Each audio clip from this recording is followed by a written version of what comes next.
You're listening to the Jazz FM and Friends Late Night Show. So, I like it overnight. Take Care. What are your thoughts to begin with? So, like, let me go first on this, just because I know full well that I'm in the minority on this one. That's fine, arbitrary. That, like, Take Care is, and again, when I look at we'll go through some of the track lists because I want you guys to almost try and pull me over.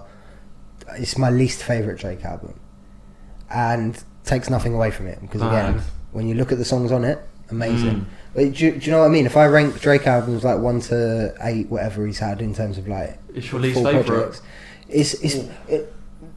That's not including like What a Time to Be Alive with Future. That would be below it, for example. Oh really? The Drake studio albums is probably my least favourite. I mean, Drew, what are you headlines. feeling? And you again, saying least favourite for you? Oh no, it's not my least favourite. But I don't think know so. I'm in the minority. No, I know. it's not my least favourite. Because my least favourite Drake albums are weirdly some of his newer ones. I prefer this old 4 core albums, start-off albums.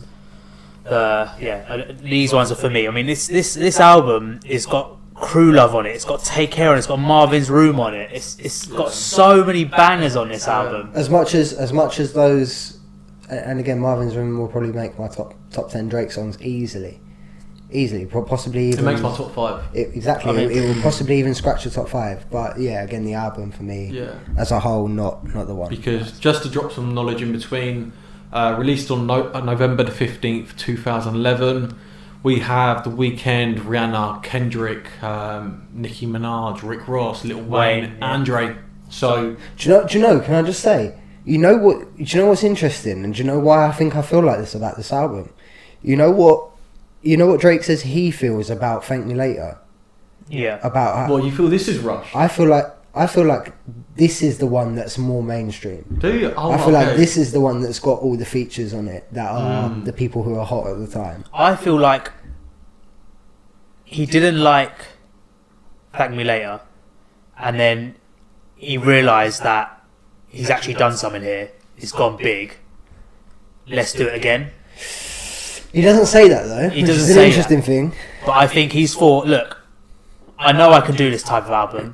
It's gone big. Let's do it again and get more features in. And let's see how big we can get this recipe Because before we try something else. this album won him his first Grammy. Yeah. I mean, that And then, speaks for itself. just so if anyone doesn't know, the reason why it's called Take Care is because he felt Thank Me Later was so rushed that he literally wanted to take care with this album. Okay.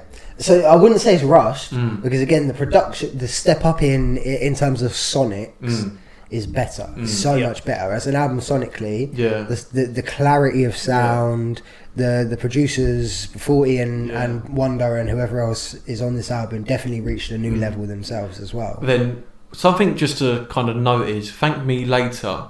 Noah was involved a lot. But they was also going to other people, he said. At this point. Yeah, with Thank Me Later. And they was flying here, there and everywhere. And Take Care, there was more in one spot. And it was mainly Noah kind of doing most of the work with the internal crew. So maybe that's why it feels a bit more polished. Manufactured. And then a bit more like Noah vibes, you know? Yeah, maybe. But, I mean, this album for me...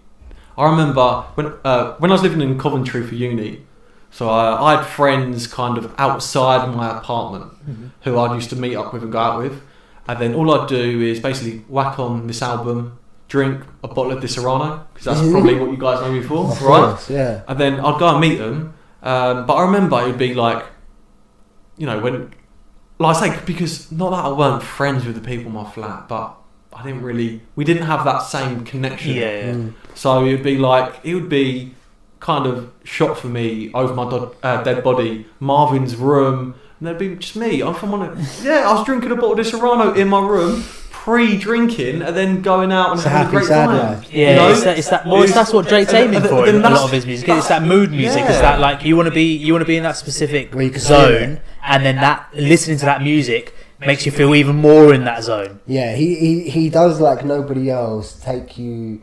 He With those melodic sounds. He has no shame in making people feel something, Yeah, which has not really been done in It's hip hop. atmospheric. I've always said I love someone who can talk about their personal life and connect, and I feel like he does this very well. Even with the skit at the start of Marvin's Room, when he's calling, the phone call of, what are you doing? It's like, I've been to the club. You've had too much drink. You have a glass of water. Everyone's felt it at some point in their life. Every guy has felt that at some point in their life. He makes you think, whether he is feeling it or not at the time. He puts himself in those shoes, doesn't he? Yeah, of course. Yeah. This is probably it's my favourite album. It is my favourite that's fair. album. Yeah. Do you know what I will say as well? Mad that we've got both of you on here that love Drake so much. Yeah. Like, I'm in the middle of this album, and it's your most unliked and your it's my favourite album. But then when we get to the next one, the final album that we're going to talk about today, something changes, and it's a big change. But anyway, I think another reason for me why this is probably near the bottom for me is because, this is probably a good time to talk about where this is probably, would argue, his most mainstream album, maybe.